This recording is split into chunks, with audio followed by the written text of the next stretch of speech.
sebagai simbol pemersatu dunia. Islam yang semestinya pada waktu itu harus diemban oleh daulah Bani Abbasiyah. Yang kedua yaitu tentang sejarah perang salib dan sejarah invasi Mongol ke dunia Islam. Faktor agama yang menjadi pemicu terjadinya perang salib. Faktor yang tidak kalah pentingnya adalah ambisi politik dan ekonomi dari pembesar-pembesar Kristiani dan tentara-tentara salib. Perang salib berlangsung hampir 2 abad. Kalah dan menang silih berganti antara pasukan salib dengan tentara Islam. Salahuddin Al-Ayyubi merupakan pimpinan tentara Islam yang sangat populer dalam perang salib. Dia ditakuti sekaligus dikagumi oleh tentara Kristiani.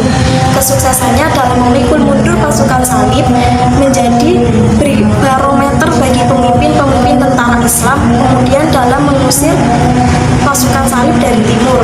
Perang salib menyebabkan kerugian bagi kedua belah pihak dan khusus bagi dunia Islam. Perang salib telah meninggalkan dampak yang negatif bagi dunia Islam karena menyebabkan terjadinya pemusnahan dan kehancuran fisik. Tetapi sebaliknya bagi dunia Eropa, perang salib banyak memberikan sumbangsi bagi perkembangan peradaban dan budaya Eropa. Bangsa Mongol yang identik dengan perilaku barbar, kekerasan, dan penghancuran sebagai akibat dari ambisi seorang pemimpin Genghis Khan berupa total setelah bersentuhan dengan Islam.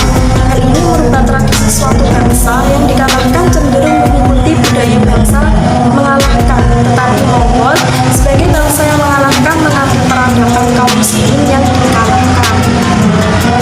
Yang ketiga yaitu tentang sejarah peradaban di masa kerajaan Mongol India.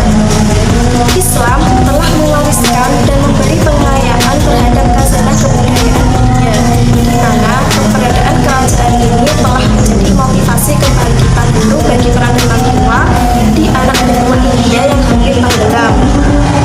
Dengan hadirnya kerajaan Mongol, maka kejayaan India dengan peradaban Hindunya yang nyaris tenggelam kembali muncul. Kerajaan Mongol berperan terhadap perkembangan peradaban Islam di India. Peran ini meliputi bidang pendidikan, bidang politik, dan administrasi pemerintah, bidang ekonomi, bidang seni dan budaya, bidang agama. Keempat yaitu tentang sejarah peradaban Islam masa kerajaan Safawiyah di Persia, Iran. Kerajaan Safawi berdiri saat kerajaan Bani Utsmani mencapai kejayaannya. Nama Safawiyah diambil dari nama pendirinya yakni Safi al-Abdin 1242 sampai 1334. Kerajaan Safawi menganut aliran Syiah dan ditetapkan sebagai mazhab di negaranya. Adapun perkembangan yang dicapai pada masa itu antara lain dalam bidang ekonomi, politik, seni, pendidikan, hingga bidang keagamaan. Pada masa klasik dari masa Arab pra-Islam hingga pada masa dinasti Abbasiyah, kemajuan yang dicapai jauh lebih kompleks dan ditambah kemajuan pada masa 3 kerajaan Islam tidak sebanding dengan kemajuan di zaman klasik. Dalam bidang ilmu keagamaan, umat Islam sudah mulai bertaklid kepada imam-imam besar yang lahir pada masa unifikasi Islam. Kalaupun ada mustahid, maka mujtahid yang dilakukan adalah istihafi al-mahdam, puncak kejayaan dalam ilmu pengetahuan dan pendidikan. Pada kerajaan ini terjadi pada masa Syekh Abbas I. Pada masanya ia berhasil membangun 162 masjid serta 48 pusat pendidikan. Kerajaannya juga mengembangkan kebudayaan dan ilmu pengetahuan melalui pendidikan perguruan tinggi. Faktor-faktor kehancuran kerajaan Safawi disebabkan oleh faktor internal dan faktor eksternal. Yakni dalam faktor internal salah satunya ialah terjadi perebutan kekuasaan dalam kerajaan yang disebabkan oleh tradisi penunjukan raja. Perebutan kekuasaan dalam kerajaan yang disebabkan oleh tradisi penunjukan raja, sedangkan faktor eksternalnya ialah konflik berkepanjangan dengan Turki Utsmani dengan Safawi tidak pernah berhenti mengakibatkan lemahnya kekuasaan Safawi. Yang kelima yaitu tentang sejarah peradaban Islam masa kerajaan Turki Utsmani.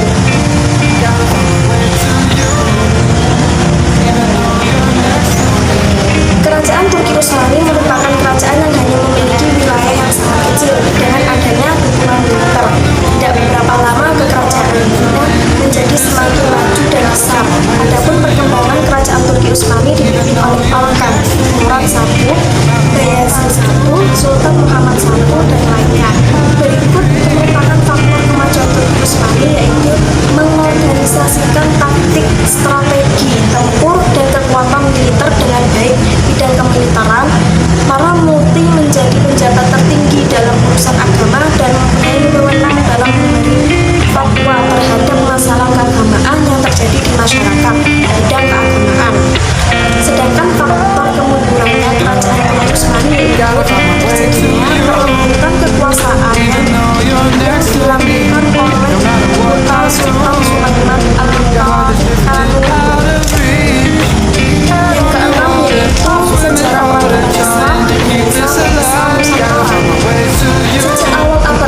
masuknya Islam ke Nusantara berdasarkan tempat asal muasal di bawahnya, terdiri atas teori Arab, teori Cina, teori Persia, teori India, dan teori Turki.